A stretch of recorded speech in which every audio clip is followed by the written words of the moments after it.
They laughed at the old wooden bridge, but when the flood came, it became the only path between life and death. Before we start, join our YouTube family by subscribing to the channel. Don't forget to like this video and tell me in the comments where you're watching from and what time it is. Now, let's get into the story. The old wooden bridge had been standing longer than anyone in the village could remember, yet somehow no one truly saw it anymore. It stretched across the narrow but unpredictable river like a forgotten memory. Its planks faded to a dull gray, its ropes worn thin by years of wind and rain, its structure slightly tilted as if it had grown tired of holding itself together. Moss crept along its edges, and some boards creaked even under the weight of birds landing on them. People avoided it, not out of fear, but out of dismissal. Useless, they would say. Dangerous, others added, but mostly they laughed. Armand didn't laugh. Every morning before the sun rose, when the sky was still painted in shades of deep blue and silence covered the land, he would walk toward the bridge carrying a small toolbox. The same path, the same steps, the same quiet determination. He didn't look at the new road while passing at the wide, smooth concrete path that connected the village to the outside world. That road had replaced the bridge years ago, and with it, people's respect for anything old. But Armand kept walking past it, straight to the bridge. The first time someone saw him working on it again after years of neglect, they thought it was a joke. "You fixing that?" a man called out, leaning against a fence, amused. Armand nodded without looking up. The man laughed. "Why? Planning to invite ghosts to cross it?" Another voice joined in. "Careful. It might collapse just from your hope." Laughter echoed. Armand tightened a loose nail and moved to the next plank. He didn't answer. That silence only made them laugh more. But inside, something stirred, not anger, not embarrassment. Something deeper. A memory. He was just a child when his father used to bring him here. Back then, the bridge was alive. People crossed it daily, farmers carrying tools, children running across, women balancing baskets with ease. It wasn't perfect, but it was trusted. His father would kneel beside him and tap the wood gently. "Listen," he used to say. Armand would place his ear against the plank, confused. "What am I listening for?" "The strength," his father would reply. "Everything that stands has a story. If you listen carefully, you'll know when it's about to break. And when it still has life left." Armand didn't understand it back then, but he remembered the feeling. Years later, when the new road came and people abandoned the bridge, his father didn't celebrate like the others. Instead, he stood quietly at the edge of the river, watching. "New things are good," he said once, "but people forget too quickly. They trust what's easy and ignore what's proven." Not long after that, his father passed away, and the bridge was left alone, until Armand came back. Now, as he hammered another plank into place, sweat forming on his forehead despite the cool morning air, he felt that same quiet connection. The bridge wasn't dead. It was just waiting. By midday, the village was fully awake. People passed by, some slowing down just to watch him. "You're still at it?" one woman asked, shaking her head. Armand smiled faintly. "Just fixing a few things." "A few things?" She laughed. "That entire bridge is a few things." More laughter. Children gathered at a distance, whispering and pointing. One of them picked up a small stone and tossed it toward the bridge. It hit a plank with a hollow knock. "See?" the boy said. "It sounds empty." Armand looked up briefly, not angry, just observant. He walked over, picked up the stone, and placed it gently on the side. "Empty things don't stand this long," he said quietly. The children didn't understand. They just ran off giggling. But something about his tone lingered in the air. As days passed, his routine didn't change. But something inside him did. At first he worked out of memory, and maybe obligation. But slowly he began to notice details. Which planks were still strong, which ropes needed reinforcement, where the weight shifted when he stepped in certain spots. He wasn't just repairing the bridge anymore. He was understanding it. And in that process, he began to understand himself. One evening, as the sun dipped low and painted the sky in soft gold, Armand sat at the edge of the bridge, legs hanging over the side. The river below moved calmly, almost deceptively so. He took a deep breath. For a moment, doubt crept in. "What am I really doing?" he murmured to himself. The village didn't care. No one used the bridge. No one believed in it. And maybe they were right. Maybe he was holding on to something that no longer mattered. His grip tightened slightly on the edge of the wood. Then his eyes fell on a section he had repaired earlier that day. New planks blended with old ones. Strong, stable, ready. A faint smile appeared. Not everything needs an audience, he said under his breath. The next morning he returned again. But this time something was different. An old man stood near the entrance of the bridge watching him. Not laughing, not mocking, just watching. "You're his son, aren't you?" the man asked. Armand paused. "Yes." The man nodded slowly. "I remember when your father built this. People doubted him too." Armand looked up, surprised. "But when the river flooded one year," the man continued, his gaze drifting toward the water, "this bridge saved half the village." Silence. "For a while everyone respected it," the man added. "But people forget fast when life becomes easy." Armand swallowed quietly. "I'm not fixing it for them," he said after a moment. The old man smiled faintly. "Good, because if you were, you would have quit already." That stayed with him, not as praise, but as clarity. Days turned into weeks, and slowly something unexpected began to happen, not to the bridge, but to Armand. His movements became more confident, his decisions sharper. He no longer hesitated while working. He didn't look around to see who was watching. He didn't care who laughed, because now he knew something they didn't. The bridge wasn't just old wood and rope, it was resilience. It had survived years of neglect, weather, and time, and if something could endure that long, it deserved a chance. One afternoon, as clouds began to gather in the distance, Armand stood at the center of the bridge, testing its strength. He jumped lightly. The structure held. He walked slowly from one end to the other, steady, reliable, alive. For the first time, he felt it fully, not just hope, certainty. And as a distant rumble of thunder echoed across the sky, he looked toward the horizon, his expression shifting ever so slightly, because deep down, he realized something the others still didn't. This bridge wasn't just standing for no reason. It was waiting for the moment when it would be needed again. And that moment was closer than anyone thought. The rain didn't arrive like a warning. It arrived like a whisper. At first, it was nothing more than a light drizzle, soft droplets, tapping gently against rooftops, soaking into the dry earth, bringing a sense of calm to the village. Farmers welcomed it, children danced in it, and the air felt fresh after weeks of heat. No one thought much of it, except Armand. He stood at the edge of the wooden bridge, watching the river below. The surface rippled slightly as the first drops touched it, forming small circles that vanished as quickly as they appeared. But his eyes weren't on the surface. They were on the current, subtle, but faster than usual. He stepped onto the bridge and walked to the middle, his boots pressing firmly against the planks he had repaired over the past weeks. Each step felt steady, reassuring, but his mind wasn't at ease. He crouched down and placed his hand near the wood, just like his father used to, listening, not with his ears, but with instinct.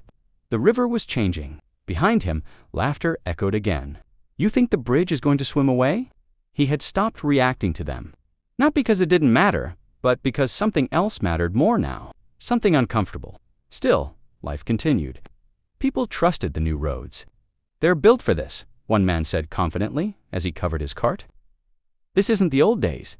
And that belief spread quickly, because it was easier to trust something new than to question it. It drummed against rooftops, flooded pathways. The river swelled, rising inch by inch.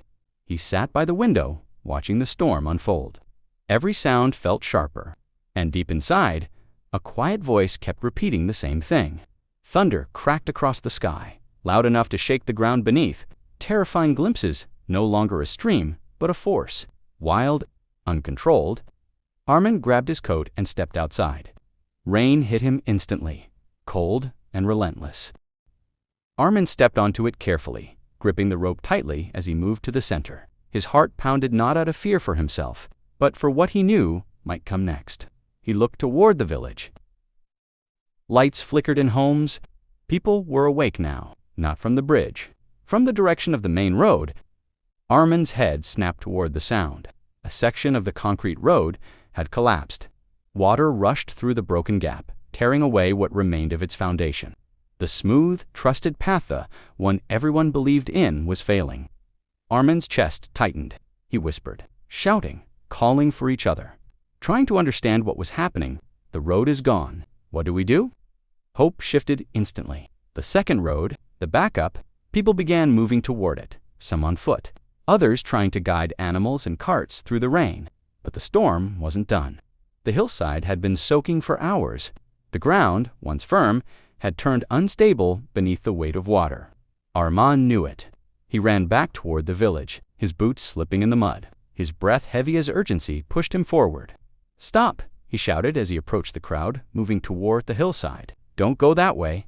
But fear doesn't listen. "Move!" someone yelled. "It's the only way." Another crack, louder this time. The ground trembled beneath their feet. And then it happened. The hillside gave way. With a deafening roar, earth and rock slid downward, swallowing the path entirely. Trees collapsed, mud surged forward, and within seconds, the second road disappeared. Screams filled the air. People stumbled back, shock freezing them in place. Both roads gone. The realization hit like a wave. They were trapped. Water surrounded the village now. The river had overflowed its banks, merging with the flooded fields and cutting off every familiar route. Every route except one. Slowly, almost hesitantly, heads began to turn toward the river, toward the bridge. The same bridge they had mocked. The same bridge they had ignored. The same bridge Armand had refused to abandon. Rain continued to pour as people stood there, caught between fear and disbelief. "Is it still standing?" someone whispered. No one answered. Until Armand did. Yes, all eyes turned to him. "It's strong enough," he said firmly, though his voice carried the weight of responsibility. "But we have to move carefully." Silence. The same people who had laughed at him now looked at him with something unfamiliar. Doubt, mixed with hope. "Are you sure?" a man asked, his voice shaking. Armand met his gaze. For the first time, there was no hesitation in his eyes. "I've tested every part of it," he said. "It will hold, if we trust it." That word lingered. Trust. The very thing they had taken away from the bridge. Now, it was the only thing that could save them. One by one, people began to move. Not toward the broken roads, but toward the old wooden bridge. The rain didn't stop. The wind didn't calm. And as Armand walked ahead, leading them through the storm toward the one path they had rejected for years, he realized something had changed inside him completely. He wasn't just the boy fixing a forgotten bridge anymore. He was the one they were depending on. And as the first villagers stepped onto the creaking wood, fear written across their face, Armand tightened his grip on the rope and looked forward into the storm, because now there was no room for doubt. Only one question remained. Would the bridge prove them all wrong, or collapse under the weight of the very people who once believed it was worthless? The first step onto the bridge felt heavier than anything before it. Not because of the weight of the person, but because of everything that moment carried: doubt, fear, regret, hope. The man who stepped forward hesitated for just a second, his foot hovering over the first wooden plank as rain poured around him. His breathing was uneven, his eyes fixed on the worn surface beneath him. This was the same bridge he had laughed at just days ago. Now, it was the only thing standing between him and survival. Slowly, Armand said, his voice steady despite the storm, "Hold the rope. Don't rush." The man nodded and placed his foot down. The wood creaked, a sharp, echoing sound that made everyone behind him freeze. But it didn't break. He took another step, then another, each movement careful, controlled, deliberate. Armand watched closely, not just the man, but the bridge itself, the way it shifted, the way the ropes tightened, the way the planks responded under pressure. Everything he had learned, everything he had repaired, it all came down to this. "Keep moving," he said. One by one, more villagers followed. A woman clutching her child, an old man leaning on a stick, two brothers supporting each other as they stepped onto the uncertain path. No one spoke. The storm filled the silence with its roar, but beneath it, there was something else. A shared understanding. They had been wrong, and now they were placing their lives in the very thing they had once dismissed. Halfway across, the wind grew stronger. The bridge swayed slightly. A child cried out. "Don't look down," someone shouted. But fear spreads fast. The river below was no longer just water, it was chaos. Waves crashed against the sides. Debris slammed into the structure, and the current pulled everything with a relentless force. Armand moved quickly, stepping onto the bridge himself. "I'll go with you," he said, positioning himself near the center. one step at a time. You're safe. Safe. A word that felt almost impossible in that moment. But something about the way he said it, certain unwavering made people believe it. The man in front reached the other side. He turned, eyes wide with disbelief. It's holding, he shouted. That was enough.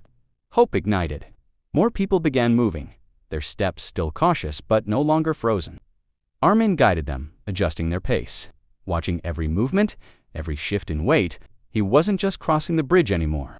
He was carrying the responsibility of everyone on it. And with each person that made it across, something inside him grew stronger. Not pride, not relief, purpose. Then it happened. A loud crack echoed beneath their feet. The bridge jolted. Gasps filled the air. One of the side ropes snapped loose, whipping violently in the wind. The structure tilted slightly. Panic erupted. It's breaking. We're going to fall. Move faster. No, Armand shouted, his voice cutting. Through the chaos, if you rush, it will collapse. Stay steady. But fear doesn't follow instructions easily. People began to move faster, their steps uneven, their balance shaken. The bridge groaned under the sudden pressure. Armin's heart pounded. This was the moment. The exact moment everything could be lost. He rushed toward the damaged section, grabbing the loose rope with both hands. Rain made it slippery, the force of the wind pulling against him as he struggled to regain control. Stop moving, he shouted again, louder this time. Trust me. Something in his voice changed. It wasn't just urgency, it was command. The same villagers who had ignored him, laughed at him, dismissed him, stopped. Not because they weren't afraid, but because in that moment, they believed him. Armand pulled the rope tight, wrapping it around the wooden post, securing it as best as he could with shaking hands. The bridge steadied, not perfectly, but enough. He looked up. Faces stared back at him, terrified, desperate, waiting. Now, he said, breathing heavily, one step at a time, and they listened. Slowly, carefully, they continued. Each step felt like a lifetime. Each creak echoed like a warning, but the bridge held. It held through fear. It held through doubt. It held through the weight of every person who had once believed it would fail. Finally, the last person stepped onto solid ground. Armand remained where he was for a moment, his hands still gripping the rope, his chest rising and falling as the storm raged around him. Then, slowly, he stepped off the bridge. And just like that, it was over. The storm didn't stop immediately, but something else did. The fear, the panic, the disbelief. People stood on the other side, soaked, exhausted, silent, alive, all of them, because of a bridge they had once abandoned. No one cheered. No one celebrated. Not yet, because the weight of what had just happened hadn't fully settled. Instead, they looked at Armand, not with laughter, not with doubt, but with something they had never given him before: respect. The village elder stepped forward, his voice quiet but firm. You saved us. Armand shook his head slightly. The bridge did. The elder nodded slowly. And you saved the bridge. That truth settled deeper than anything else. As the storm began to fade and the first light of morning broke through the clouds, people turned to look at the wooden structure one more time. It stood there damaged, worn, but unbroken, just like the lesson it carried. Hours later, when the rain had stopped completely, the villagers gathered again. This time, not out of fear, but purpose. Without being asked, people began to move, bringing tools, carrying wood, tying ropes. The same hands that once pointed and laughed were now repairing, rebuilding, restoring. And at the center of it all stood Armand. Not alone anymore, a young boy approached him, holding a small hammer. Can I help? He asked. Armand looked at him for a moment, then smiled. Yeah, he said. Start with that plank. More voices followed. Tell us what to do. We'll fix it together. For the first time, the bridge wasn't just his responsibility. It belonged to everyone again. Days later, as the village slowly recovered, one thing became clear. The new roads would be rebuilt. Stronger. Better. But this time, the old wooden bridge would not be forgotten. Because it wasn't just a structure. It was a reminder that strength isn't always found in what's new, that value isn't always visible at first glance, and that sometimes the things people laugh at the most are the very things that stand firm when everything else falls apart. As Armand stood at the center of the bridge once more, Watching the calm river below, he placed his hand gently on the wood and closed his eyes for a brief moment, not listening for cracks, not searching for weakness, just understanding. And as a faint breeze passed through, carrying away the last traces of the storm, one quiet realization settled in his heart. This was never just about saving a bridge. It was about proving that what people ignore today might be the only thing they depend on tomorrow.